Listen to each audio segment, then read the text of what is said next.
ಸುಳ್ಳಿದ ಕನಕ ಮಜಲು ಬಳಿ ನಡೆದ hit and run ಪ್ರಕರಣದಲ್ಲಿ ಮೃತಪಟ್ಟ ರಾಮಯ್ಯ ಶೆಟ್ಟಿ ಅವರು ಬೆಟ್ಟಂಪಾಡಿಯ ಯಕ್ಷಗಾನ ಕಲಾವಿದರು. ಯಕ್ಷಗಾನ ಕಲಾವಿದರಾಗಿರುವಂತಹ ಇವರು ಹವ್ಯಾಸಿ ಚೆಂಡೆ ಕಲಾವಿದರು ಕೂಡ ಆಗಿದ್ರು.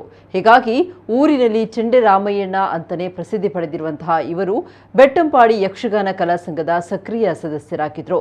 ಬೆಟ್ಟಂಪಾಡಿ ಮಹಾಲಿಂಗೇಶ್ವರ ಯಕ್ಷಗಾನ ಕಲಾ ಸಂಘದ ಸದಸ್ಯ ಪ್ರದೀಪ್ ರೈ ಎಂಬವರು ಫೆಬ್ರವರಿ 7ರಂದು ಅನಾರೋಗ್ಯದಿಂದ ಮೃತಪಟ್ಟಿದ್ರು.